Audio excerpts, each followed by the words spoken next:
BBC বাংলার television অনুষ্ঠান BBC প্রবাহে আপনাদের সবাইকে স্বাগত জানাচ্ছি। আমি শারমিন রমা। শুরুতেই দেখে নেব আজ কি থাকছে। প্রসঙ্গ, সপ্তম দিনেও ইরান ইসরায়েলের পাল্টাপাল্টি হামলা, জনশূন্য তেহরানের সড়ক, আটকা পড়েছেন অনেক বাসিন্দা। আজকের অতিথি ঢাকা বিশ্ববিদ্যালয়ের অধ্যাপক কাজী মারুফুল ইসলাম। স্বাগত বিবিসি বাংলার টেলিভিশন অনুষ্ঠান বিবিসি প্রবাহে, আমি শারমিন রমা। আজ আরো থাকছে, আইনি বাধা দূর হলেও কেন দেশে ফিরছেন না তারেক রহমান? বিএনপি কি তবে নতুন সংকটের শঙ্কায়? উনি তখনই আসবেন যখন ওনার দলের মধ্যে সর্বোচ্চ পর্যায়ে গ্রহণযোগ্য হবেন এবং তার নিরাপত্তা নিশ্চিত হবে এবং তিনি প্রধানমন্ত্রী হবেন। রাজনৈতিক দল এবং ঐকমত্য কমিশনের আলোচনায় মতভেদ ঠিক কোন বিষয়গুলোতে? সমাধানই বা কি?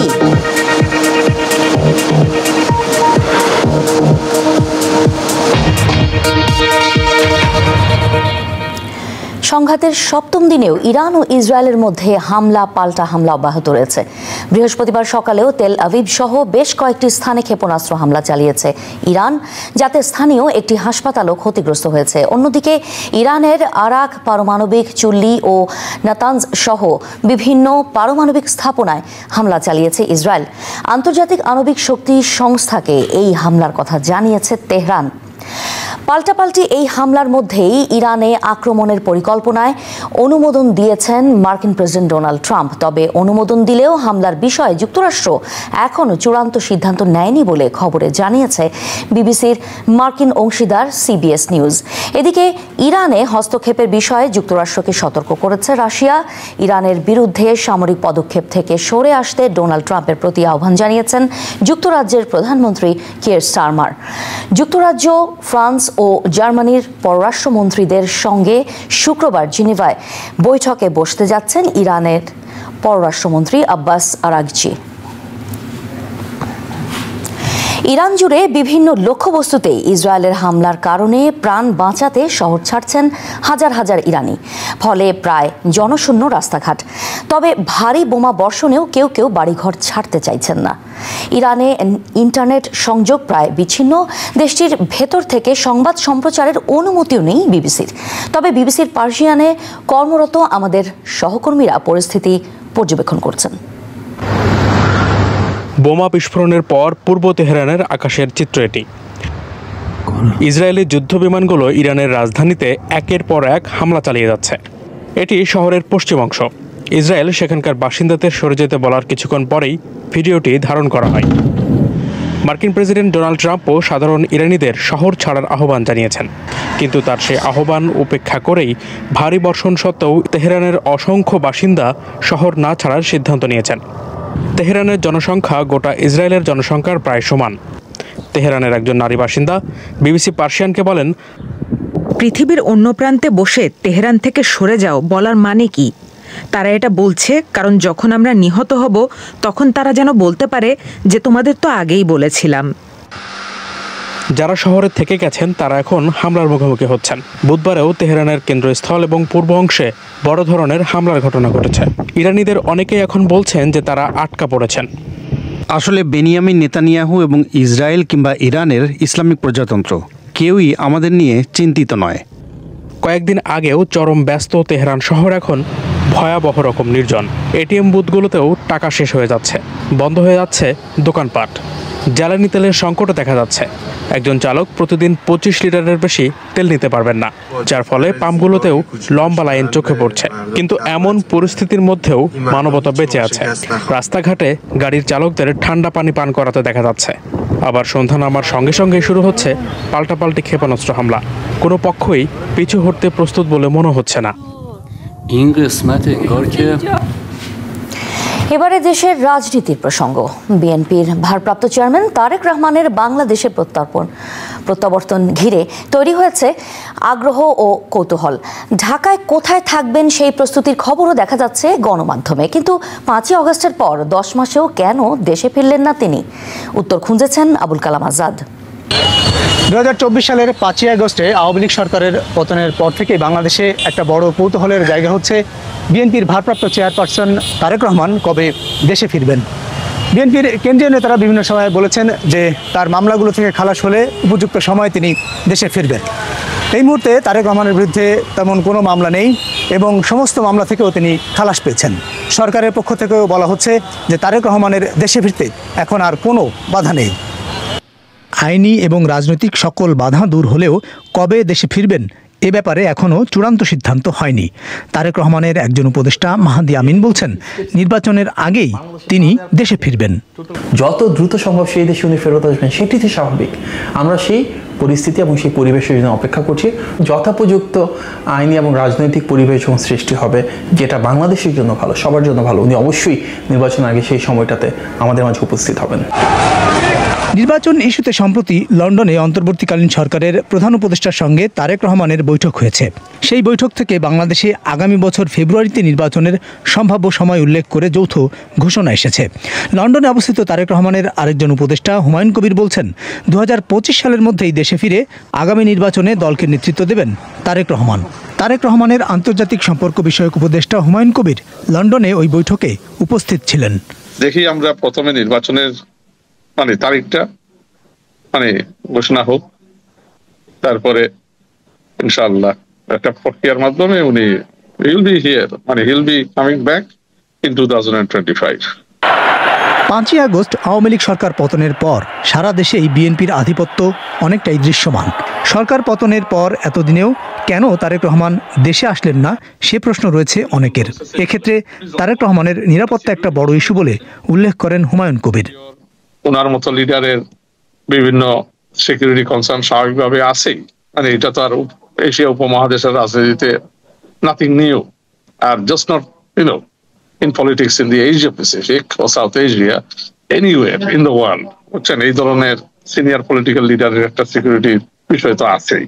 নিরাপত্তার ইস্যুগুলো নিয়ে এখনো আস্থা নেই, তার এখনো আস্থার জায়গা তৈরি হয়নি, বিষয়টা কিরকম? সিনিয়র পলিটিক্যাল লিডারের নিরাপত্তার ইস্যু সবসময় থাকবে। 15 বছর উই হ্যাড এ রোগ ফর্ম অফ গভর্নেন্স। যারে মনে হয় তুলে নেওয়া হয়েছে, যারে মনে হয় হত্যা করা হয়েছে, ইট ওয়াজ আ ভেরি অ্যাবনর্মাল সিস্টেম। দেখছি তো হাউ পলিটিসাইজড এই পুলিশ ফোর্স, আপনার সিকিউরিটি মিলিটারির একটা এলিমেন্টও হাইলি পলিটিসাইজ করা হয়েছে। তো এইগুলাকে একটু আপনার ক্লিয়ার আপ করতে তো একটু স্বাভাবিকভাবে একটা স্পেস সরকারেরও দরকার আছে। So they are doing that. 2007 সালে সেনা সমর্থিত তত্ত্বাবধায়ক সরকারের ক্ষমতা গ্রহণের পর তারেক রহমান গ্রেপ্তার হয়েছিলেন এবং 2008 সালে তিনি লন্ডনে পাড়ি জমান। দলের প্রয়াত নেতা মওদুদ আহমদ তার কারাগারে কেমন ছিলাম গ্রন্থে লিখেছেন, এমনও হতে পারে তিনি অর্থাৎ খালেদা জিয়া জেনারেলদের সাথে এই সমঝোতা করেছিলেন যে তারেক রহমান আপাতত নিজেকে রাজনীতিতে জড়াবেন না এবং এই মর্মে তারেক রহমান কোনো সম্মতিপত্রে স্বাক্ষরও দিয়ে থাকতে পারেন। যে সময় তিনি গিয়েছিলেন সেই সময় তো তাকে জোর করেই পাঠানো হয়েছিল। তো আর চিকিৎসাও একটা লক্ষ্য ছিল।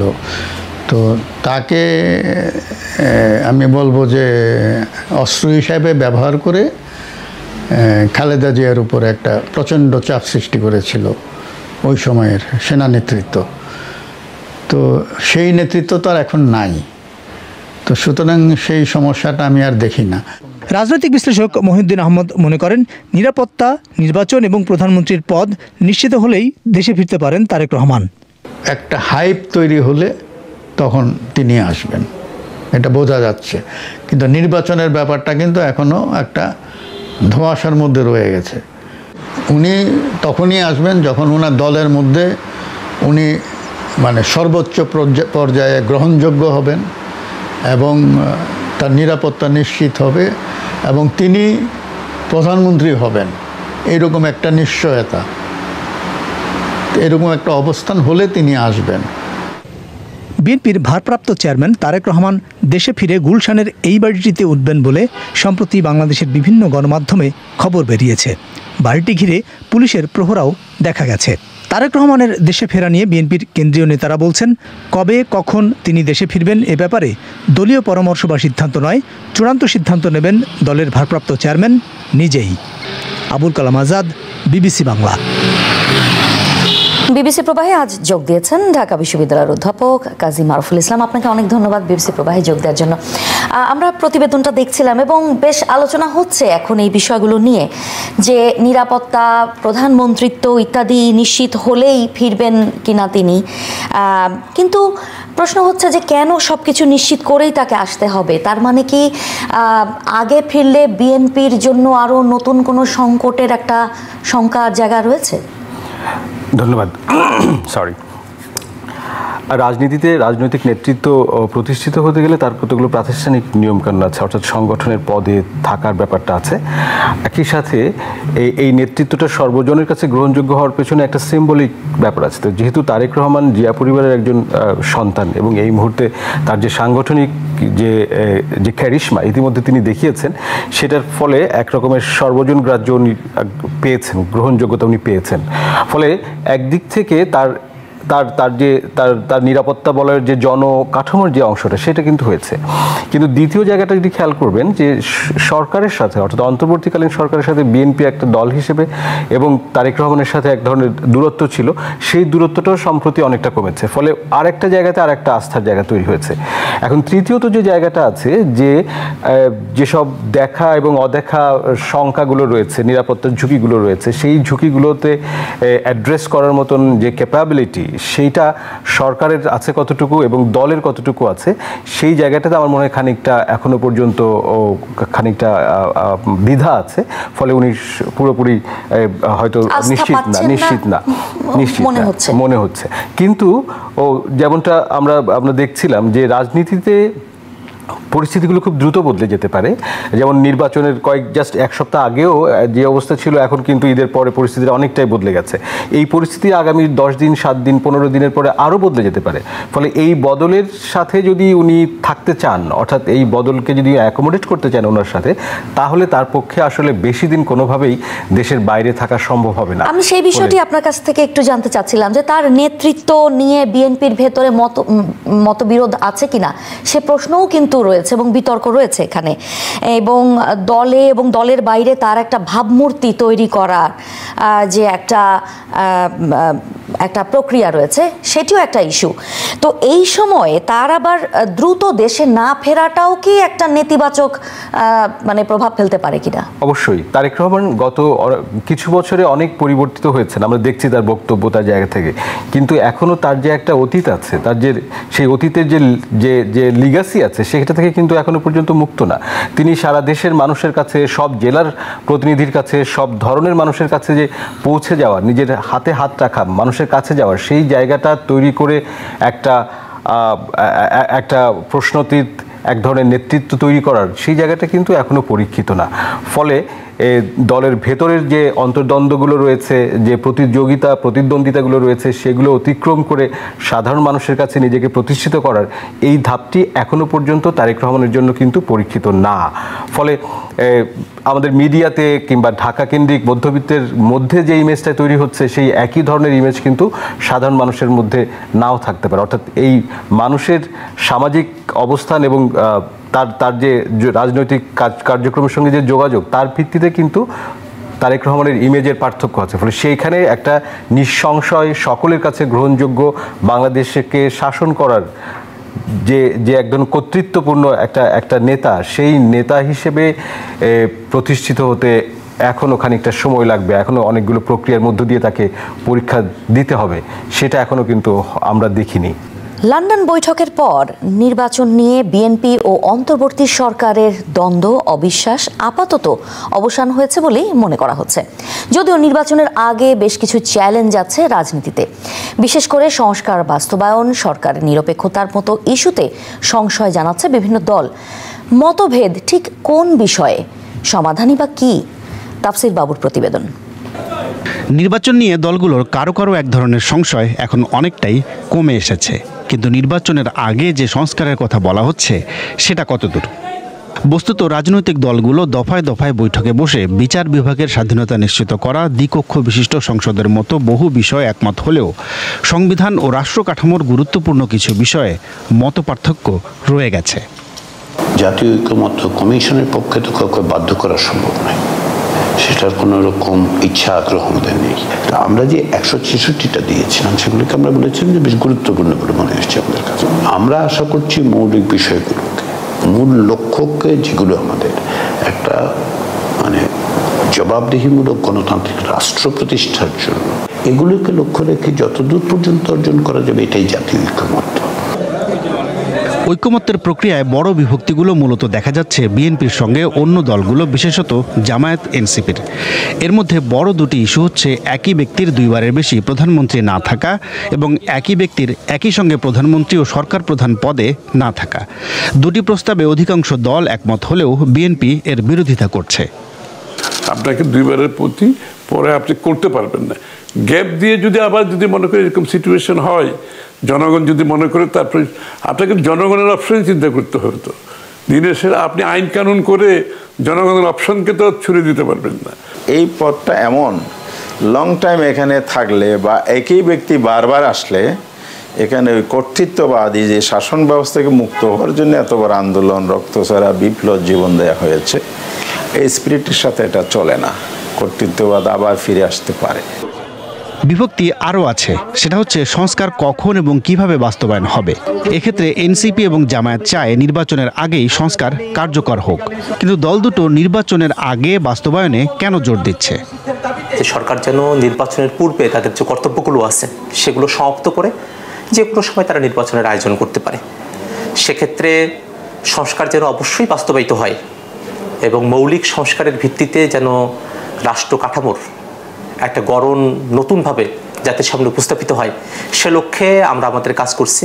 আপনি এটা তো ফেয়ার ইলেকশন করতে চান, আপনি দেশটাকে ট্রেকে তুলতে চান, সেটা কিন্তু একটা দলের কাছে আপনি ছেড়ে দেবেন না সবাই মিলে করবেন? তো সবাই মিলে যদি ঐক্যমতের ভিত্তিতে হয় আর সেটা বাস্তবায়ন করতে সমস্যা কোথায়? একমত হয়ে যদি অনুমোদন করে দিই তাহলে এটা আবার পরবর্তী পার্লামেন্টের না হওয়া পর্যন্ত বাস্তবায়ন না করা তো কোনো যৌক্তিকতা থাকে না।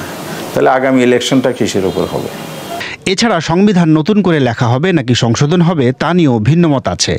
এনসিপি নতুন সংবিধানের পক্ষে থাকলেও বিএনপি, জামায়াত সহ অন্য অনেক দল এর পক্ষে নয়। উভয় পক্ষেরই আছে নানা যুক্তি।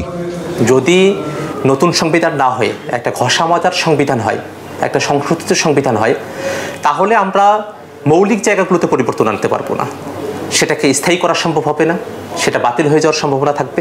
নতুন সংবিধান করার কোনো প্রয়োজন হতো না, আপনার একটা সংবিধান তো আছে, আর নতুন সংবিধানগুলো তো চেঞ্জ করতে পারবে। এটা তো সাধারণ একটা মানুষও বুঝে, যেই সংবিধানে করে কেউ যদি স্বৈরাচার হতে চায় সে তো চেঞ্জ করতেই পারে। দলগুলোর মধ্যে এমন বিভক্তির মধ্যেই 166টি ইস্যুতে ঐক্যমত্য কমিশন ধারাবাহিক বৈঠক করছে। বিএনপি সহ কয়েকটি দল বলছে যেসব বিষয়ে ঐক্যমত্য হবে সেগুলো নিয়ে এই সংস্কার চূড়ান্ত করে জুলাই সনদ হতে হবে।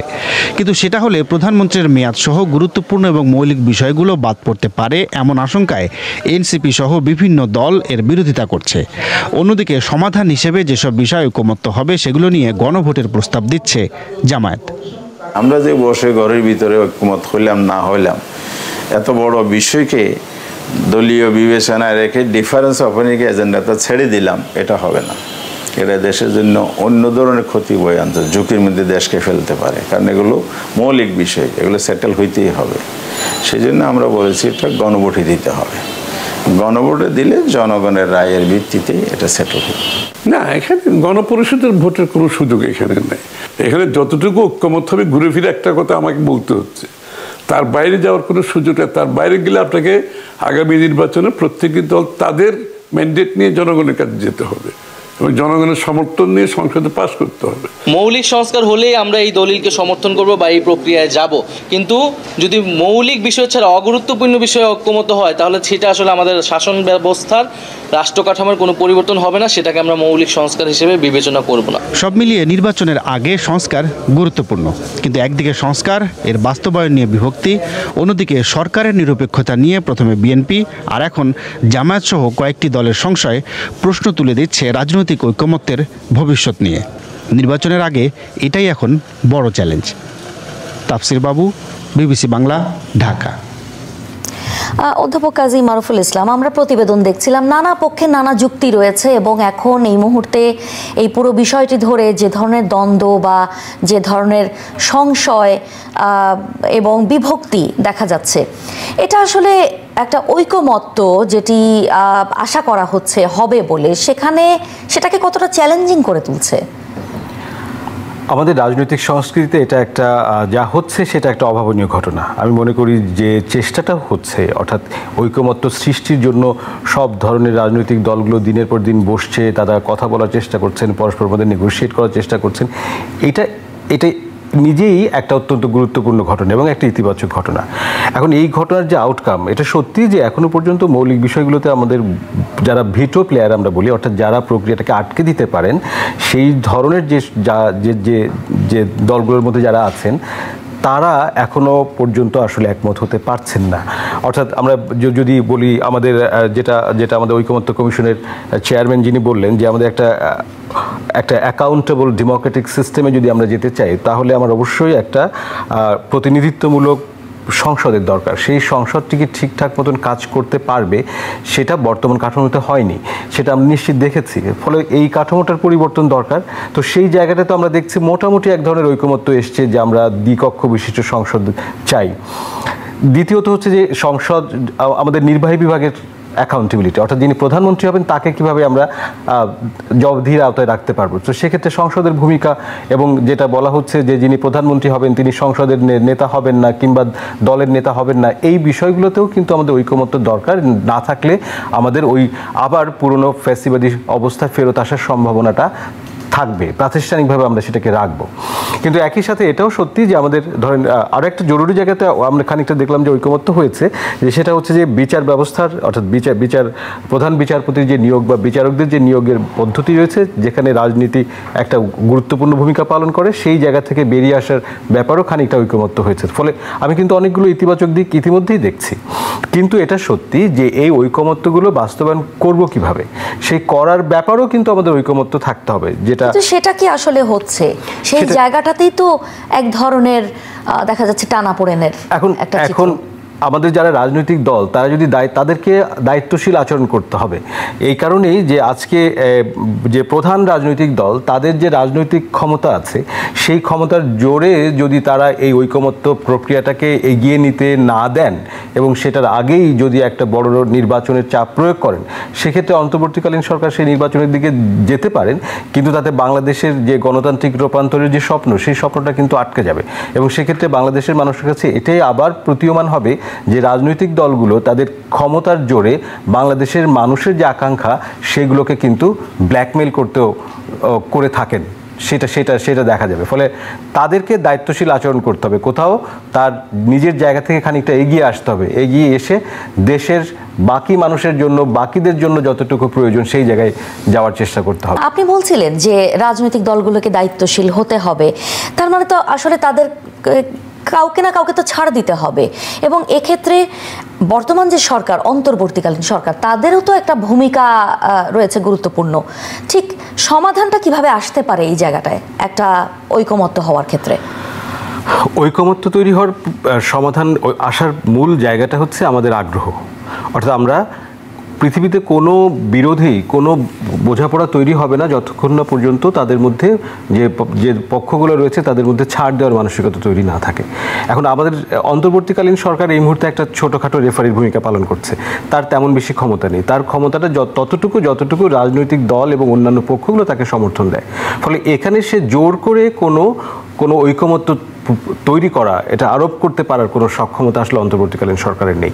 ফলে আমাদের রাজনৈতিক দলগুলোকেই আগ্রহী হয়ে ঐকমত্যে আসতে হবে। এবং সেক্ষেত্রে সবাই আমরা বুঝতে পারছি বা দেখতে পাচ্ছি যে এই ঐকমত্য তৈরির জায়গাটাতে আসলে প্রধান যে রাজনৈতিক দলগুলো, প্রথমত বাংলাদেশ জাতীয়তাবাদী দল এবং অফকোর্স যেটা জাতীয় নাগরিক পার্টি যেটা তৈরি হয়েছে, সেটা আমাদের বাম জোট এবং জামাত ইসলামী সহ এই দলগুলোকে আসলে একটা জায়গাতে আসতে হবে। এবং সেক্ষেত্রে আমরা যদি গণতন্ত্র চাই, আমরা যদি গণতান্ত্রিক প্রতিষ্ঠানকে শক্তিশালী করতে চাই, তাহলে জবাবদিহির জায়গাটা পরিষ্কার করতে হবে। এবং জবাবদিহির জায়গাটাকে স্পষ্ট করতে গেলে, নিশ্চিত করতে গেলে অবশ্যই আমাদের এই মৌলিক সংস্কারগুলোটা জরুরি।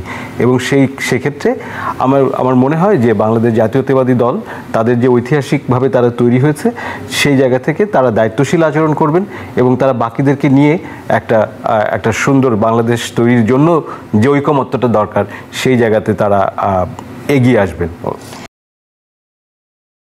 যুক্তরাষ্ট্র ইরান ইসরায়েল বিমান যুদ্ধে জড়াবে কিনা সে সিদ্ধান্ত আগামী 2 সপ্তাহের মধ্যে নেবেন মার্কিন প্রেসিডেন্ট ডোনাল্ড ট্রাম্প। 19 জুন এক বিবৃতিতে এই তথ্য জানায় হোয়াইট হাউস। এতে তেহরানের উপর আলোচনায় আসার জন্য চাপ আরও বাড়ল।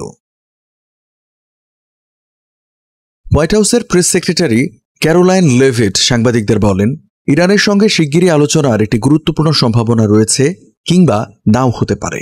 এই পরিস্থিতি বিবেচনা করে আমি আগামী 2 সপ্তাহের মধ্যে সিদ্ধান্ত নেব যুক্তরাষ্ট্র এ সংঘাতে অংশ নেবে কি না। ডেমোক্র্যাট সিনেটর ক্রিস মার্ফি সামাজিক যোগাযোগ মাধ্যম এক্সে এক পোস্টে বলেন, আমি মনে করি ইরানের সঙ্গে যুদ্ধ করা খুবই বাজে সিদ্ধান্ত হবে, কিন্তু কেউই 2 সপ্তাহ বিষয়টা বিশ্বাস করে না। তিনি আরো বলেন, তিনি এর আগেও অসংখ্যবার এমন সময়সীমার কথা বলে এমন কিছু করার ভান করেছেন যা তিনি আসলে করেননি।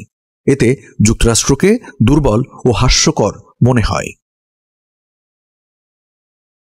হোয়াইট হাউসের নিয়মিত ব্রিফিংয়ে প্রেস সেক্রেটারি ক্যারোলাইন লেভিট বলেন, ট্রাম্প ইরানের সঙ্গে কূটনৈতিক সমাধান খুঁজতে আগ্রহী, তবে তার সর্বোচ্চ অগ্রাধিকার হল ইরানকে কোনোভাবেই পারমাণবিক অস্ত্র অর্জন করতে না দেওয়া। তিনি বলেন, যে কোনো চুক্তির শর্তে থাকতে হবে তেহরানের ইউরেনিয়াম সমৃদ্ধকরণ নিষিদ্ধ এবং ইরানের পারমাণবিক অস্ত্র অর্জনের সক্ষমতা সম্পূর্ণরূপে বিলুপ্ত করা। ক্যারোলাইন লেভিট আরও বলেন, প্রেসিডেন্ট সবসময় কূটনৈতিক সমাধানে আগ্রহী। যদি কূটনীতির সুযোগ থাকে প্রেসিডেন্ট তা কাজে লাগাবেনই। তবে আমি যোগ করে বলি, তিনি শক্তি প্রদর্শনে ভয় পান না। ইরানে হামলা চালাতে ট্রাম্প কংগ্রেসের অনুমোদন চাইবেন কিনা সে বিষয়ে মন্তব্য করতে অস্বীকৃতি জানিয়েছেন হোয়াইট হাউসের প্রেস সেক্রেটারি ক্যারোলাইন লেভিট। তবে সিবিএস সহ বিভিন্ন গণমাধ্যমে প্রকাশিত প্রতিবেদনে দাবি করা হয়েছে, ট্রাম্প ইতোমধ্যে কংগ্রেসকে এড়িয়ে ইরানে হামলার একটি পরিকল্পনায় অনুমোদন দিয়েছেন। এ নিয়ে ডেমোক্রেটদের মধ্যে উদ্বেগ তৈরি হয়েছে, কারণ যুদ্ধ ঘোষণা করার একমাত্র সাংবিধানিক ক্ষমতা কংগ্রেসেরই রয়েছে। লেভিট জানান, মার্কিন কর্মকর্তারা বিশ্বাস করেন ইরান কখনো এতটা পারমাণবিক অস্ত্রের কাছাকাছি ছিল না যতটা এখন রয়েছে। তার ভাষায়, তেহরানের পারমাণবিক অস্ত্র তৈরিতে এখন মাত্র কয়েক সপ্তাহ সময় লাগবে। তবে লেভিটের এই মন্তব্য ট্রাম্প প্রশাসনের গোয়েন্দা প্রধান তুলসী গেবার্ডের মার্চ মাসে কংগ্রেসে দেওয়া বক্তব্যের সঙ্গে সাংঘর্ষিক। সে সময় তিনি বলেছিলেন, মার্কিন গোয়েন্দা সংস্থাগুলোর মূল্যায়ন অনুযায়ী তেহরান বর্তমানে পারমাণবিক অস্ত্র তৈরির কোনো কার্যক্রমে লিপ্ত নয়। এই সপ্তাহে প্রেসিডেন্ট ট্রাম্প তুলসী গেবার্ডের মার্চ মাসের বক্তব্যকে উড়িয়ে দিয়ে সাংবাদিকদের বলেন, ও কি বলেছে তাতে আমার কিছু যায় আসে না। আমি মনে করি তারা খুব কাছাকাছি পৌঁছে গেছে। 18 জুন বুধবার ট্রাম্পের ঘনিষ্ঠ সহযোগী স্টিভ ব্যানন ইসরায়েলের পাশে থেকে ইরানের পারমাণবিক কর্মসূচি ধ্বংসে যুক্তরাষ্ট্রের অংশগ্রহণের বিষয়ে সতর্কতা অবলম্বনের আহ্বান জানান। 19 জুন ইসরায়েল ইরানের পারমাণবিক স্থাপনায় বিমান হামলা চালায়। এর পাল্টা প্রতিক্রিয়ায় তেহরান ইসরায়েলের দিকে ক্ষেপণাস্ত্র ও ড্রোন ছোড়ে। এর আগের রাতে একটি ইসরায়েলি হাসপাতালে হামলা চালায় ইরান। সপ্তাহব্যাপী এই বিমান যুদ্ধ আরও তীব্র হয়ে উঠেছে এবং দুই পক্ষের কেউই পিছু হটার কোনো ইঙ্গিত দিচ্ছে না। লেভিট জানান, 19 জুন ইসরায়েলি অভিযানের বিষয়ে ট্রাম্পকে ব্রিফ করা হয়েছে এবং তিনি ইসরায়েলের প্রধানমন্ত্রী বেনিয়ামিন নেতানিয়াহুর সঙ্গে নিয়মিত যোগাযোগে রয়েছেন। তার ভাষায়, ইরান এখন এক গভীরভাবে দুর্বল অবস্থানে রয়েছে। তারা যদি পারমাণবিক কর্মসূচি বন্ধ করতে রাজি না হয় তবে তাদের গুরুতর পরিণতির মুখোমুখি হতে হবে। ইরান 1979 সালের ইসলামী বিপ্লবের পর সবচেয়ে বড় নিরাপত্তা সংকটের মুখোমুখি হয়েছে বলে ধারণা করা হচ্ছে। রয়টার্সের 3 জন কূটনীতিক জানিয়েছেন, ইসরায়েল গত সপ্তাহে হামলা শুরু করার পর থেকে ট্রাম্পের বিশেষ দূত স্টিভ উইটকফ ও ইরানের পররাষ্ট্রমন্ত্রী আব্বাস আরাকচি একাধিকবার ফোনে কথা বলেছেন। এটি ইঙ্গিত দেয় উত্তেজনা সত্ত্বেও যুক্তরাষ্ট্র ও ইরানের মধ্যে পর্দার আড়ালে কিছু যোগাযোগ চলছে। মার্কিন প্রেসিডেন্ট ডোনাল্ড ট্রাম্পকে ইরান ইসরায়েল যুদ্ধে সরাসরি না জড়ানোর অনুরোধ করেছেন পাকিস্তানের সেনাপ্রধান ফিল্ড মার্শাল সৈয়দ আসিম মনির। 18 জুন ট্রাম্পের মধ্যাহ্নভোজের আমন্ত্রণে অংশ নিয়ে এই অনুরোধ জানান তিনি। হোয়াইট হাউসে অনুষ্ঠিত ওই বৈঠকে উপস্থিত ছিলেন না কোনো বেসামরিক পাকিস্তানি কর্মকর্তা। এই ঘটনাকে দক্ষিণ এশিয়া কূটনীতিতে নতুন করে মার্কিন সামরিক প্রভাবের স্বীকৃতি হিসেবে দেখছেন বিশ্লেষকরা। ফিল্ড মার্শাল মুনিরের সঙ্গে মার্কিন প্রেসিডেন্টের সরাসরি সাক্ষাৎ ইস্যুতে প্রশ্নের জন্ম দিয়েছে পাকিস্তানের প্রতিপক্ষ ভারতেও। বৈঠকের অন্যতম গুরুত্বপূর্ণ আলোচ্য বিষয় ছিল ইরান।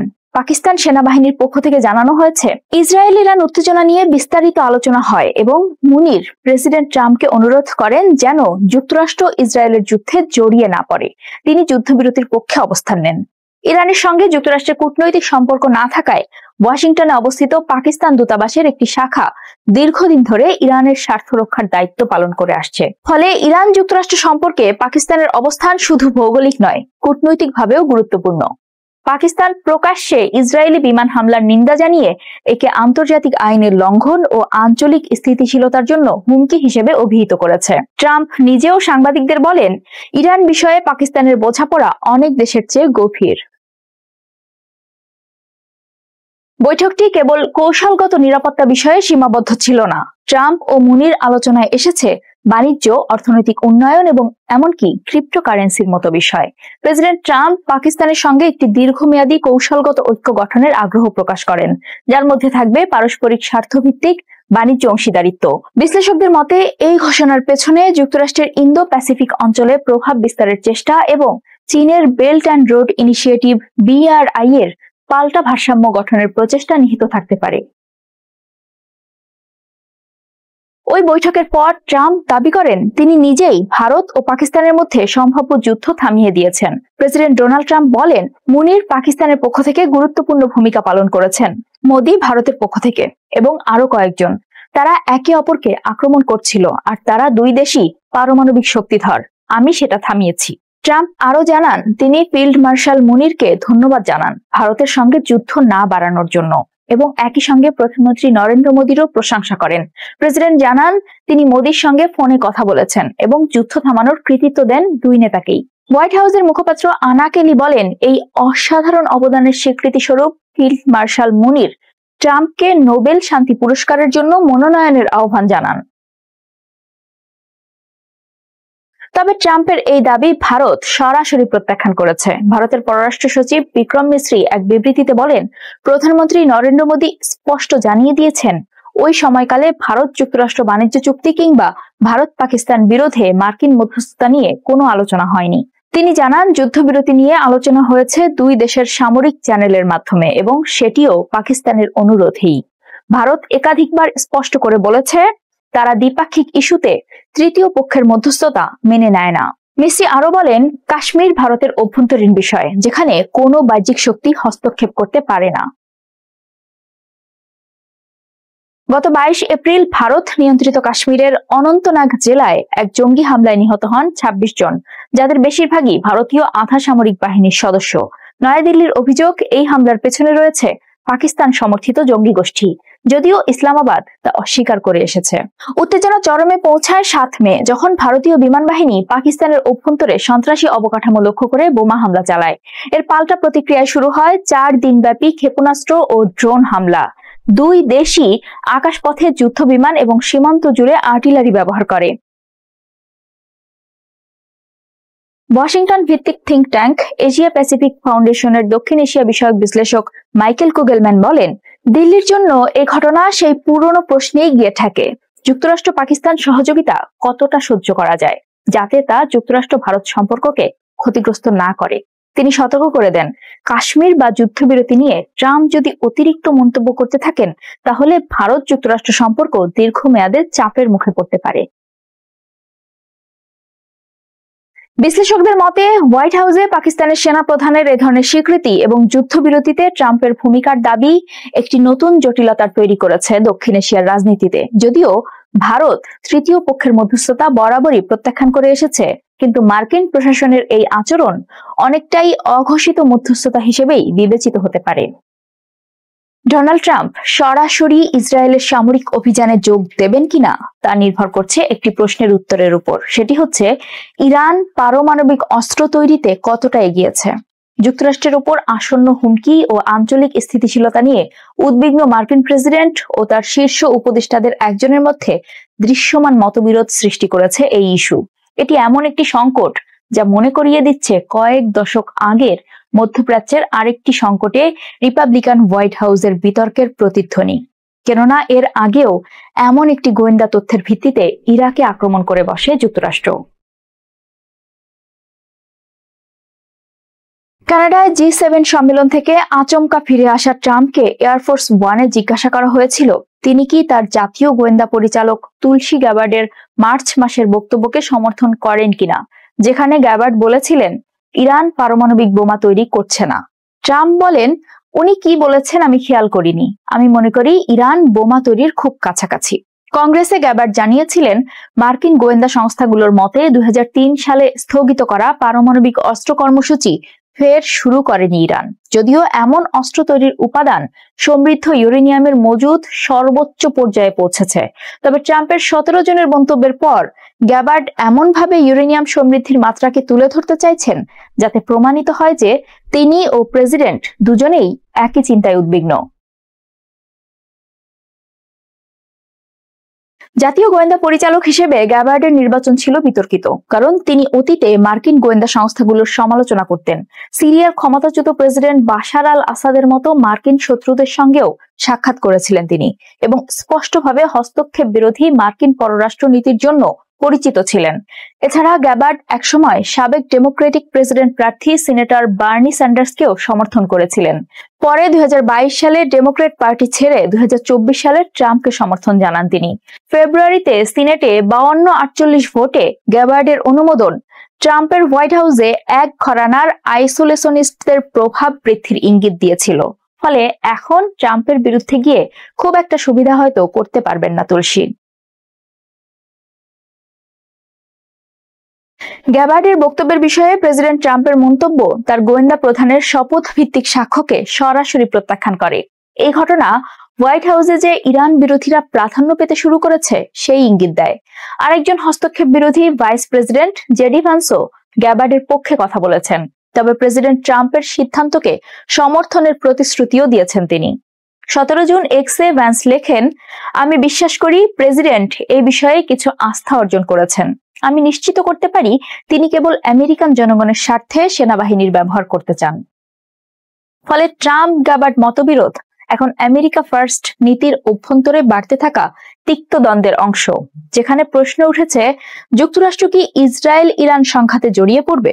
মার্কিন প্রতিরক্ষা মন্ত্রী পিট হেগসেথ, কংগ্রেসের ইরান বিরোধী সদস্য ও ইসরায়েল সরকারের মতো যারা মনে করেন ইরান বোমা তৈরির খুব কাছাকাছি, আন্তর্জাতিক পারমাণবিক শক্তি সংস্থার সবশেষ ঘোষণার কথা তারাই প্রচার করছেন, যেখানে বলা হয়েছে 20 বছরের মধ্যে প্রথমবারের মতো ইরান পরমাণু অস্ত্র চুক্তি লঙ্ঘন করেছে।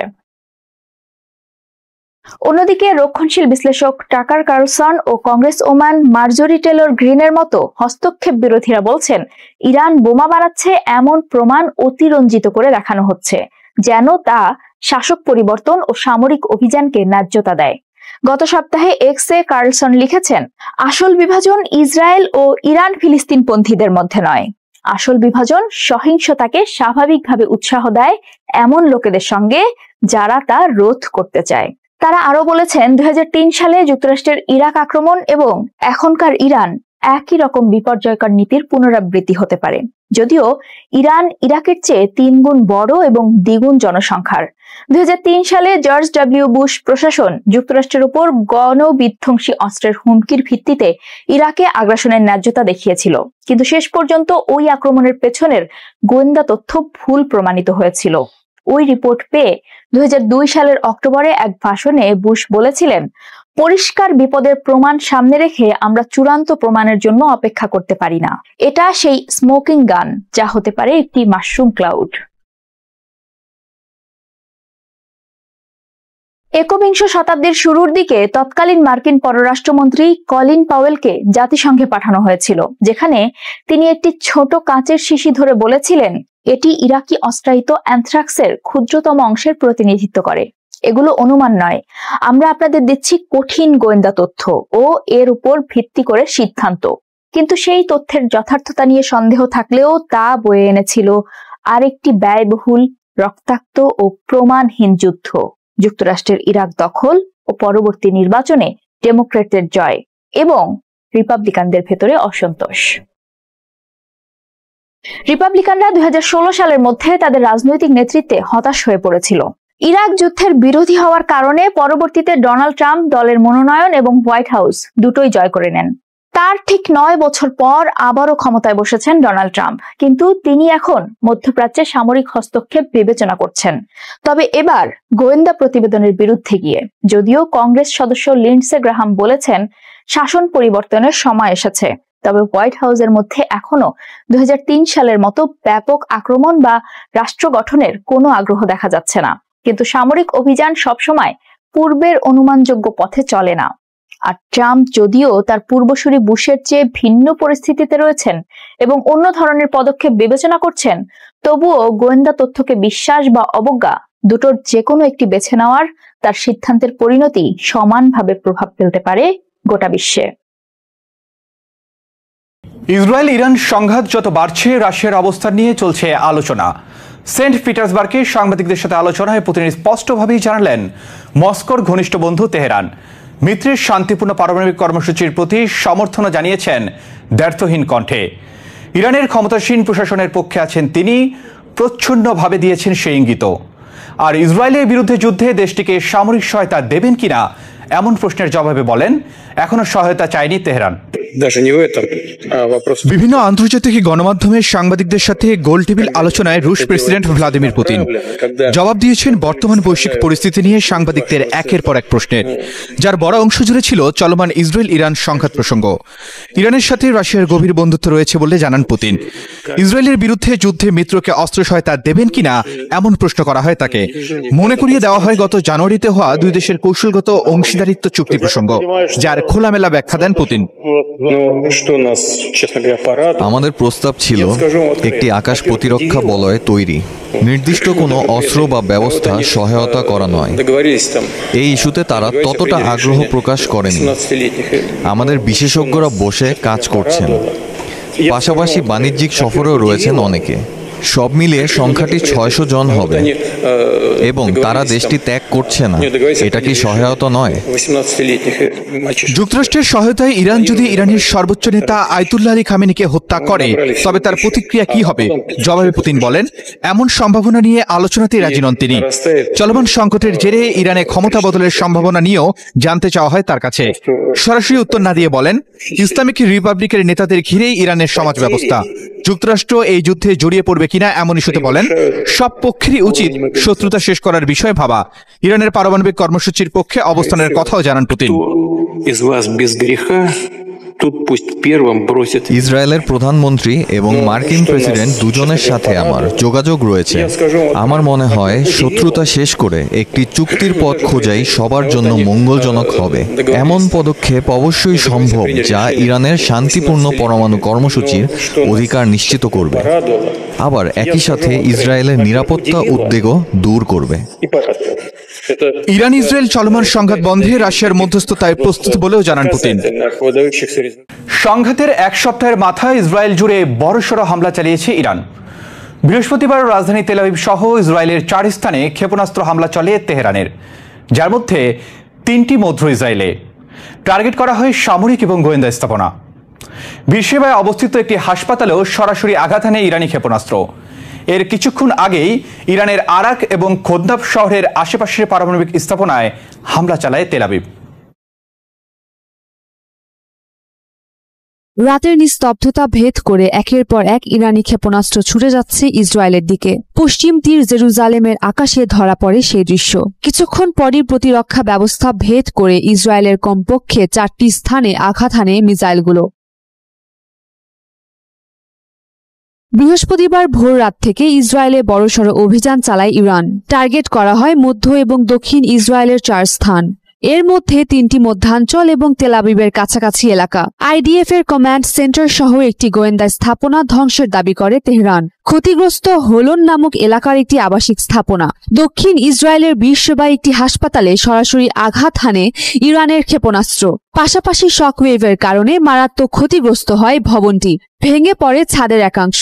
ব্যাপক ক্ষতির কথা নিজ মুখেই স্বীকার করলেন প্রধানমন্ত্রী নেতানিয়াহু। আমরা অনেক ক্ষতির সম্মুখীন হচ্ছি, বেদনাদায়ক ক্ষতি, কিন্তু আমাদের বাহিনী শক্তিশালী, জনগণ শক্তিশালী। রাষ্ট্র হিসেবে ইসরায়েল আগের চেয়েও বেশি শক্তিশালী। মন্ত্রণালয়গুলোকে নির্দেশ দিয়েছি যাতে ক্ষতিগ্রস্ত সকলকে সহায়তা দেয়। এর কিছুক্ষণ আগে ইরানের আরাক এবং খোদাব শহরের আশপাশের এলাকায় হামলা চালায় আইবিএফ, যেখানে তেহরানের ভারী জল পারমাণবিক রিঅ্যাক্টর অবস্থিত। অঞ্চলগুলো খালি করার নির্দেশনার কয়েক ঘন্টার মধ্যেই সেখানে বিমান হামলা চালায় নেতানিয়াহু বাহিনী। এছাড়াও রাতভর ইরানের ইস্পাহান, সিরাজ, কেরমানশাহ প্রদেশের একাধিক স্থানে অভিযান চালায় ইসরায়েল। রাজধানীর পুলিশ হেডকোয়ার্টার্স ধ্বংসের দাবি আইডিএফ এর। রেড ক্রিসেন্ট সোসাইটির হেডকোয়ার্টার্সেও চলে হামলা। বিস্ফোরণের আওয়াজ পাওয়া গেছে কারাত শহর ও কাছাকাছি বিমানবন্দরে। ইরানের সঙ্গে সংঘাতের জেরে ব্যাপক আর্থিক ক্ষতির মুখে পড়তে যাচ্ছে ইসরায়েল। একদিকে অভিযান পরিচালনা, অন্যদিকে তেহরানের হামলা ঠেকানো। প্রতিদিন ব্যবহার করতে হচ্ছে শত শত মিসাইল। এতে দৈনিক গড়ে প্রায় $1 বিলিয়ন ব্যয় করতে হচ্ছে তেল আবিবকে। এর বাইরেও বিভিন্ন বেসামরিক স্থাপনায় ক্ষয়ক্ষতির জেরেও গুনতে হচ্ছে ব্যাপক আর্থিক লোকসান। যুদ্ধ ঘিরে অস্থিতিশীলতার কারণে ক্ষতিগ্রস্ত হচ্ছে বাণিজ্য, যার প্রভাবে টালমাটাল হয়ে পড়েছে দেশটির সার্বিক অর্থনীতি। 2023 সালের 7 অক্টোবরের পর থেকে বিভিন্ন ফ্রন্টে যুদ্ধ করছে ইসরায়েল। গাজায় 1 বছর 8 মাস ধরে চলা আগ্রাসন, হিজবুল্লাহকে থামাতে লেবাননে চালানো বর্বরতা, কিংবা সিরিয়া ইয়েমেনে অভিযান, হাজার হাজার মিসাইল গোলাবারুদ খরচ করেছে তেল আবিব।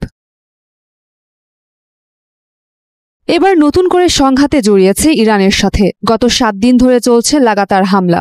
গাজায় কোনো বাধা ছাড়াই নৃশংসতা চালালেও ইরানের তরফ থেকে মিলছে শক্তিশালী পাল্টা জবাব। ফলে প্রতিদিনই যুদ্ধ চালিয়ে যেতে ব্যয় করতে হচ্ছে বিপুল অর্থ। ইসরায়েলের প্রতিরক্ষা মন্ত্রণালয়ের বাজেট বিভাগের সাবেক কর্মকর্তা ব্রিগেডিয়ার জেনারেল রিম আমিনাখের বরাতে দেশটির সংবাদ মাধ্যম ওয়াইনেট নিউজ দাবি করেছে, ইরানের বিরুদ্ধে চলমান সংঘাতে কেবল সামরিক খাতে প্রতিদিন গড় $3 মিলিয়ন সেকেল বা $1 বিলিয়ন ব্যয় করতে হচ্ছে ইসরায়েলকে। সংঘাতের প্রথম 2 দিনের খরচ বিবেচনায় এই ব্যয় অনুমান করা হয়েছে বলে জানানো হয় ওই প্রতিবেদনে। সাবেক ও সামরিক কর্মকর্তা দাবি করেন, এর মধ্যে ইরানে হামলা চালাতে খরচ হচ্ছে $593 মিলিয়ন, আর বাকি অর্থ ব্যয় হচ্ছে পাল্টা হামলা ঠেকাতে। এমনিতেও বেশ ব্যয়বহুল ইসরায়েলের আকাশ প্রতিরক্ষা ব্যবস্থা। ইরানের প্রতিটি ক্ষেপণাস্ত্র ধ্বংসে তাদের এরো সিস্টেমে খরচ হয় $3 থেকে $4 মিলিয়ন। এছাড়াও ইরানের মিসাইলের আঘাতে ব্যাপক ক্ষয়ক্ষতির মুখে পড়তে হচ্ছে ইসরায়েলকে। এরই মধ্যে ধ্বংস হয়েছে অনেক সামরিক ও বেসামরিক স্থাপনা। পাশাপাশি চলমান অস্থিতিশীলতার কারণে ক্ষতিগ্রস্ত হচ্ছে অভ্যন্তরীণ ও বৈশ্বিক বাণিজ্য। এসব ক্ষয়ক্ষতির হিসাব আমলে নিলে মোট ব্যয় বাড়বে আরও কয়েক গুণ। বিশ্লেষকরা বলছেন, সংঘাত দীর্ঘায়িত হলে ব্যাপক আর্থিক ক্ষতির মুখে পড়তে হবে ইসরায়েলকে। এমনিতেই গাজা সহ বিভিন্ন স্থানে গত প্রায় 21 মাস ধরে আগ্রাসন চালিয়ে ইসরায়েলের কোটি কোটি ডলার খরচ হয়েছে। নতুন করে এই ব্যয়ের কারণে দেশটির অর্থনীতিতে তৈরি হতে পারে বড় ধরনের সংকট। ইরান ইসরায়েল সংঘাতে এবার ইরানের পক্ষ নিলেন তুরস্কের প্রেসিডেন্ট রিসেপ তাইয়েপ এরদোয়ান। ইসরায়েলের অবৈধ হামলা থেকে ইরান নিজেদের রক্ষা করছে উল্লেখ করে নেতানিয়াহুর নির্মমতাকে তিনি নাৎসি নেতা হিটলারের সঙ্গে তুলনা করলেন। ইহুদি গণহত্যার জন্য ইতিহাসের অন্যতম ঘৃণিত নাম অ্যাডলফ হিটলার। এবার সেই হিটলারের সঙ্গেই ইসরায়েলের প্রধানমন্ত্রী বেনিয়ামিন নেতানিয়াহুকে তুলনা করলেন তুরস্কের প্রেসিডেন্ট রেসেপ তাইয়েপ এরদোগান। নেতানিয়াহুকে নাৎসি নেতা হিটলারের সঙ্গে তুলনা করে তিনি বলেন, নেতানিয়াহু ইতিমধ্যেই গণহত্যার দিক থেকে হিটলারকে ছাড়িয়ে গেছেন। আমরা চাই না তার পরিণতিও হিটলারের মতো হোক। তুরস্কের পার্লামেন্টে ক্ষমতাসীন একে পার্টির সংসদীয় দলের সভার ভাষণ দিতে গিয়ে প্রেসিডেন্ট এরদোগান এ মন্তব্য করেন। ইরান ইসরায়েল সংঘাত প্রসঙ্গে ইরানকে পূর্ণ সমর্থন দিয়ে তিনি বলেন, ইসরায়েলের সন্ত্রাসীমূলক হামলার পাল্টা জবাবে ইরানের প্রতিক্রিয়া সম্পূর্ণ স্বাভাবিক ও বৈধ। ইরান আত্মরক্ষার যে অধিকার প্রয়োগ করেছে এবং ইসরায়েলের রাষ্ট্রীয় দস্যুতা ও সন্ত্রাসের বিরুদ্ধে ইরানের প্রতিক্রিয়া একেবারেই ন্যায্য, স্বাভাবিক এবং আন্তর্জাতিক আইনের সঙ্গে সামঞ্জস্যপূর্ণ। গাজা, সিরিয়া, লেবানন, ইয়েমেন এবং ইরানের মতো প্রতিবেশী দেশগুলোর ওপর চলমান এই অমানবিক আগ্রাসন বন্ধে তুরস্ক সর্বোচ্চ চেষ্টা চালিয়ে যাচ্ছে বলেও মন্তব্য করেন তিনি। এরদোগান বলেন, ইসরায়েল ইরানের অভ্যন্তরে কিছু লক্ষ্যবস্তুতে হামলা চালিয়ে হত্যাকাণ্ড সংঘটিত করে তার দস্যুবৃত্তির পরিসর আরও বিস্তৃত করেছে। মানবতার চোখের সামনে সংঘটিত এই আগ্রাসনের বিরুদ্ধে জাতিসংঘ, আন্তর্জাতিক প্রতিষ্ঠান এবং বহু রাষ্ট্র নীরব থেকেছে উল্লেখ করে কেউ কেউ আবার এই দস্যুবৃত্তির পক্ষে অবস্থান নিয়েছে বলে ক্ষোভ প্রকাশ করেন তিনি। নেতানিয়াহু এই অঞ্চলের নিরাপত্তার জন্য সবচেয়ে বড় হুমকি বলেও জানান এরদোগান। ইসরায়েলের এই আগ্রাসন বন্ধ করাটা শুধু এক দেশের নয়, গোটা বিশ্বের দায়িত্ব উল্লেখ করে তিনি জানান, মধ্যপ্রাচ্যে শান্তি ফেরাতে তুরস্ক কূটনৈতিক উদ্যোগ আরও জোরদার করবে। মধ্যপ্রাচ্যের সংঘাতের জেরে এখনো অস্থিতিশীল জ্বালানি তেলের আন্তর্জাতিক বাজার। ইরান ইসরায়েল চলমান সংঘাতের প্রভাবে বিশ্ববাজারে অপরিশোধিত তেল ও ব্রেন্ট ক্রুডের দাম বৃদ্ধি পেয়েছে। জ্বালানি তেলের সংকটে পড়েছে ইরানের সীমান্তবর্তী দেশ পাকিস্তান। প্রাদেশিক রাজধানী কুয়েটের পেট্রোল পাম্পগুলোতে এখন হাহাকার। মানুষ ঘন্টার পর ঘন্টা দাঁড়িয়ে থেকেও জ্বালানি পাচ্ছে না। কেউ কেউ বলছেন 300 রুপি দিয়েও 1 লিটার পেট্রোল মিলছে না। ইরান ও আফগানিস্তান সীমান্তবর্তী এই অঞ্চলের অধিকাংশ স্টেশন ইরান থেকে পাচারকৃত তেলের মাধ্যমে অভ্যন্তরীণ চাহিদা মেটায়। তবে ইরানে সংঘাত শুরু হওয়ায় সে পথ আপাতত বন্ধ। গোটা কুয়েটার বাইপাস এলাকায় 1 ফোঁটাও জ্বালানি নেই বলে জানিয়েছেন স্থানীয় পাম্প মালিকরা। অনেক স্টেশনেই তালা ঝুলছে। কালোবাজারে পেট্রোল পাওয়া গেলেও তার মূল্য আকাশছোঁয়া। পাকিস্তানি গণমাধ্যমের তথ্য অনুযায়ী বেলুচিস্তান সরকার ইতোমধ্যে ইরানের সীমান্তবর্তী গওয়াদর ও পাঞ্জগুর চেকপয়েন্ট দিয়ে লোক চলাচল এবং জ্বালানি পরিবহন বন্ধ করেছে। ইরান থেকে পাচারকৃত পেট্রোল ও ডিজেল বিক্রি করা অনেক ফুয়েল স্টেশনও বন্ধ করে দিয়েছে স্থানীয় কর্তৃপক্ষ, যার ফলে সংকট আরও ঘনীভূত হয়েছে। যদিও বেলুচিস্তান সরকার বড় পরিসরের সংকটের অভিযোগ অস্বীকার করেছে। তাদের দাবি, কুয়েটার বেশিরভাগ ফুয়েল স্টেশন চালু রয়েছে। ইরানি পাম্পগুলো কেবল নিরাপত্তার কারণে বন্ধ করা হয়েছে। এদিকে ইরান ইসরায়েলে চলমান সংঘাতের জেরে এখন অস্থিতিশীল জ্বালানি তেলের আন্তর্জাতিক বাজার।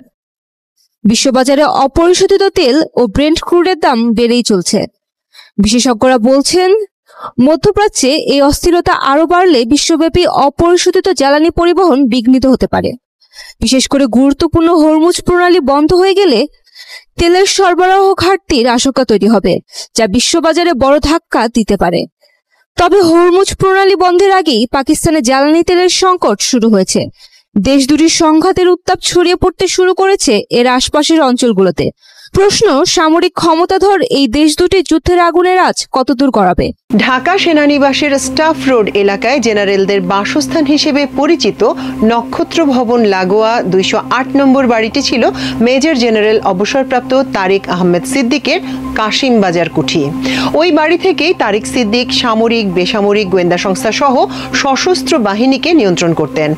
কখন কাকে গুম করতে হবে, গুমের পর খুন করতে হবে, গুম করে কাকে আয়না ঘরে নিতে হবে, বিচার বহির্ভূত হত্যা করতে হবে, সব সিদ্ধান্ত নেওয়া হতো ওই বাড়িতে। তারিক সিদ্দিক গুম, খুন ও আয়নাঘরের কারিগর হিসেবে চিহ্নিত।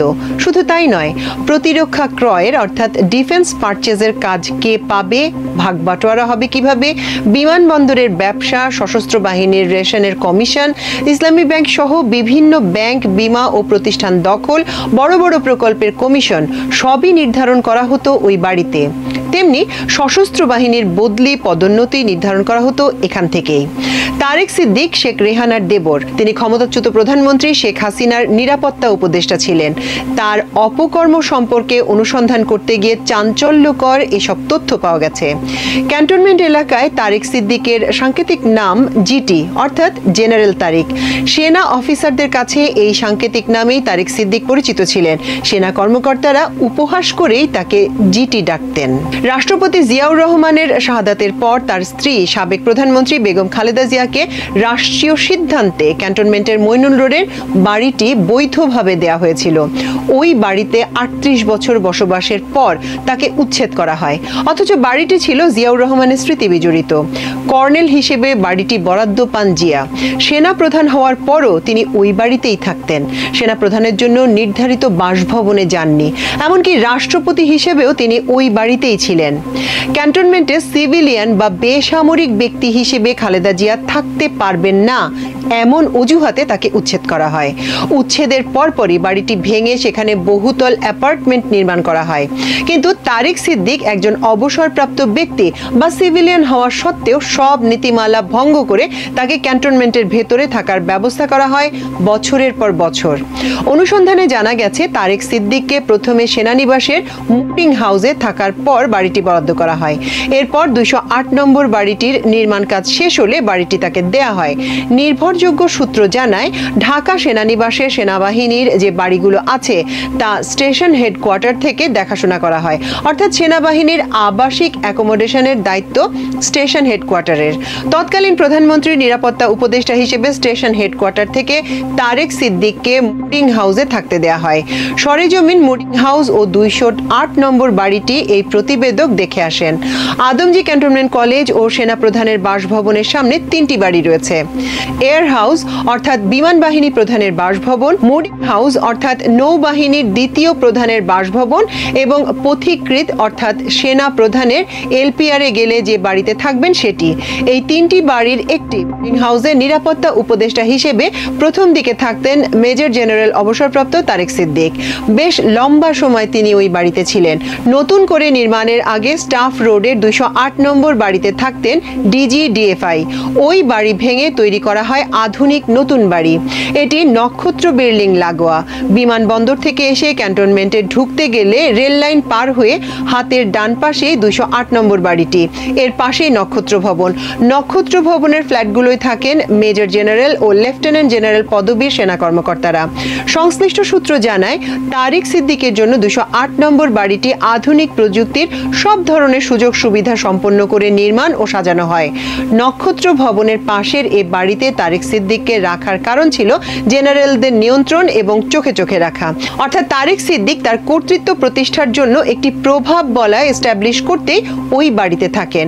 একই সঙ্গে ভারতীয় গোয়েন্দা সংস্থা রয়ের সঙ্গে বৈঠকের পাশাপাশি অনেক কর্মকর্তাকে রয়ের সঙ্গে সংযোগ ঘটিয়ে দেয়া হতো এ বাড়িতে।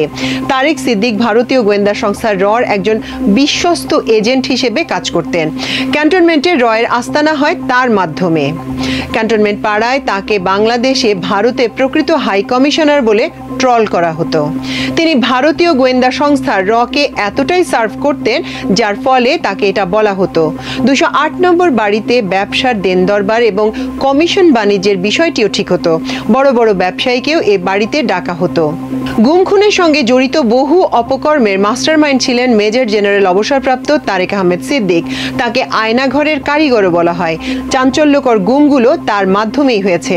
তারেক সিদ্দিক গুম হওয়া Ilias Ali, Salahuddin Ahmed, colonel Hasin, brigadier Azmi, barrister Arman, Chowdhury Alam সহ বড় গুমগুলো করিয়েছিলেন। বেশিরভাগ কাজ করিয়েছেন লেফটেন্যান্ট জেনারেল বরখাস্তকৃত জিয়াউল হাসানকে দিয়ে। তারেক সিদ্দিকের ডান হাত হিসেবে কাজ করেছেন জিয়াউল হাসান। রিমান্ডে জিয়াউল তা স্বীকারও করেছেন। গুম কমিশন সূত্রে জানা গেছে কমিশনের 1,500-এর বেশি গুমের অভিযোগ পেয়েছে। এসব অভিযোগে গুমের জন্য তারেক সিদ্দিককে দায়ী করেছেন অনেক ভুক্তভোগী। এসব অভিযোগ তদন্ত করে গুম কমিশন গুমের পিছনে যে তারেক সিদ্দিকই দায়ী তার বহু প্রমাণ পেয়েছে। এদিকে আন্তর্জাতিক অপরাধ ট্রাইব্যুনাল আইসিসি 2টি মামলায় গ্রেপ্তারি পরোয়ানা জারি করেছে। সর্বশেষ ছাত্র জনতার অভ্যুত্থানের সময় তারেক সিদ্দিকের ভূমিকা ছিল নৃশংস। তিনি 4 আগস্ট গণভবনে শেখ হাসিনার সামনে বিমান বাহিনীর প্রধানকে হেলিকপ্টার দিয়ে ছাত্রদের উপর গুলি চালাতে বলেছিলেন। এতে বিমান বাহিনীর প্রধান ক্ষুব্ধ হয়ে শেখ হাসিনাকে বলেন, আপনাকে এই লোকই ডুবিয়েছে, এই লোকই আপনার সর্বনাশ করেছে এবং আরো করবে। পিলখানায় বিডিআর ম্যাসাকারে 57 জন দেশপ্রেমিক সেনা কর্মকর্তা হত্যার পেছনেও শেখ হাসিনা নিরাপত্তা উপদেষ্টা তারেক সিদ্দিকের জড়িত থাকার অভিযোগ রয়েছে। সেনাবাহিনীর চাকরি শেষে তারেক সিদ্দিক ব্রিগেডিয়ার জেনারেল হিসেবে অবসর গ্রহণ করেন। প্রধানমন্ত্রীর কার্যালয়ে নিরাপত্তা বিষয়ক উপদেষ্টার কোনো পদ আগে ছিল না। তৎকালীন প্রধানমন্ত্রী শেখ হাসিনা তারেক সিদ্দিকের জন্য পদটি সৃষ্টি করেন। প্রথমে তিনি ছিলেন প্রতিমন্ত্রী মর্যাদায়, কিন্তু 2009 সালের পর নিরাপত্তা উপদেষ্টার পদটি মন্ত্রীর মর্যাদায় করা হয়। এর আগে ভূতাপেক্ষা পদোন্নতি দিয়ে তারেক সিদ্দিককে মেজর জেনারেল পদে উন্নীত করা হয়। শেখ জামালের সঙ্গে পরিচয় এবং শেখ রেহানার দেবর হিসেবে আত্মীয়তার সূত্রে তারেক সিদ্দিক শেখ হাসিনার খুব কাছাকাছি চলে যান। তিনি 2nd BMA শর্ট সার্ভিস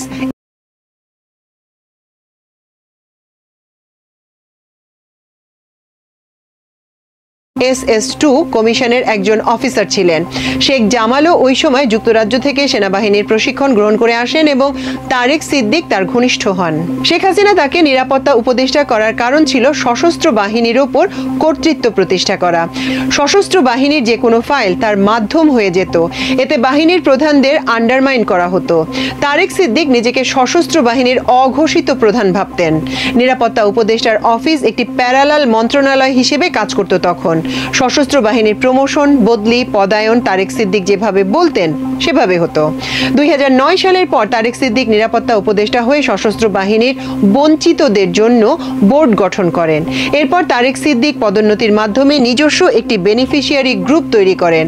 ভূতাপেক্ষা পদোন্নতির মাধ্যমে তৎকালীন ডিজি NSI জেনারেল মঞ্জুর ও জেনারেল জিয়া পদোন্নতি পান, অর্থাৎ একটি প্রভাব বলয় তৈরি করেন Tarique Siddique.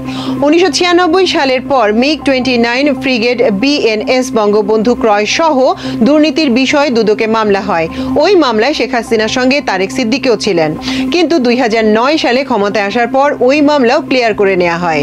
Director general defence purchase সব সময় তারেক সিদ্দিকের সঙ্গে সংশ্লিষ্ট ছিলেন, ফলে ডিফেন্স পারচেজের অস্ত্র, গোলাবারুদ সহ যাবতীয় সামরিক সরঞ্জাম কেনাকাটার কমিশন তিনি পেতেন। এমনকি সশস্ত্র বাহিনীর যাবতীয় রেশনের কমিশনও তারেক সিদ্দিক পেতেন। প্রতি কেজি চাল থেকে 1 টাকা, ডাল থেকে 2 টাকা হারে নিতেন বলে সূত্র জানায়। এতে বছরে 600 থেকে 1000 কোটি টাকা কমিশন পেতেন তারেক সিদ্দিক। বিষয়গুলো ক্যান্টনমেন্টের সশস্ত্র বাহিনীর লোকদের কাছে ওপেন সিক্রেটের মতো ছিল। তারেক সিদ্দিকের বড় অপকর্ম দেশকে ভারতীয় গোয়েন্দা সংস্থা রর হাতে তুলে দেয়া। নিরাপত্তা উপদেষ্টা হিসেবে দেশের জাতীয় নিরাপত্তার জন্য হুমকি শনাক্ত করে তা মোকাবেলা করা যেখানে তার কাজ হওয়া উচিত ছিল, সেখানে নিজেই হুমকি হয়ে ওঠেন। ভারতের হাতে দেশের জাতীয় নিরাপত্তা তুলে দেয়া ছিল বাংলাদেশের জন্য দুর্ভাগ্যজনক। নিজস্ব একটি টিম নিয়ে তারেক সিদ্দিক অপকর্মগুলো করতেন। এই টিমের সদস্যরা হলেন lieutenant general Mujib, lieutenant general Ziaul Hasan, major general Zobayer, সাবেক NSI DG, major general Hamid, major general Akbar Hossain, lieutenant general Mamun Khaled, lieutenant general Molla Fazle Akbar এবং লেফটেন্যান্ট জেনারেল তাবরেজ শামস।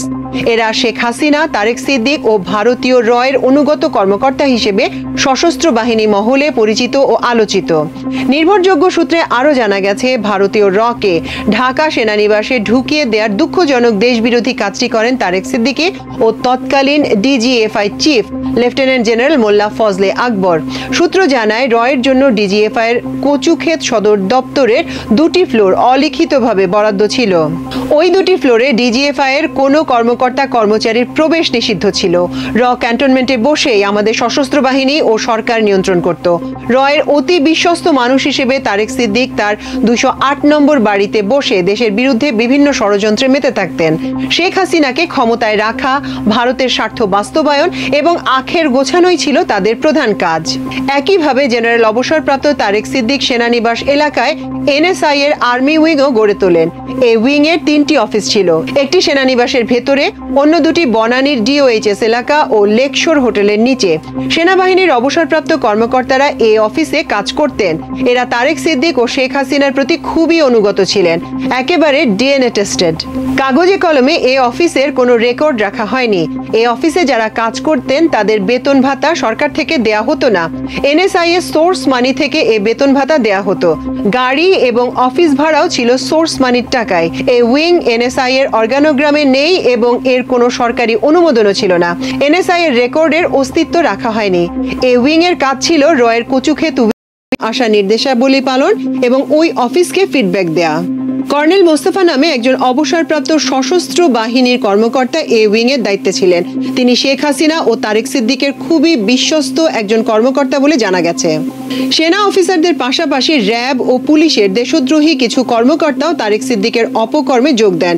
এদের মধ্যে ছিলেন তৎকালীন DMP কমিশনার বেনজির আহমেদ, র্যাবের তৎকালীন ডিজি মোখলেসুর রহমান, তৎকালীন IGP শহীদুল ইসলাম সহ অন্যরা। এরা তারেক সিদ্দিকের হাউস ও পরে 208 8 নম্বর বাড়িতে যাতায়াত করতেন, মিটিং করতেন এবং নির্দেশনা অনুযায়ী কাজ করতেন। তারেক সিদ্দিকের মিশনে র্যাব পুলিশ যুক্ত হওয়ায় গুম ও আয়নাঘরে শুধু ঢাকায় সীমাবদ্ধ থাকেনি, সারা দেশে ছড়িয়ে পড়ে।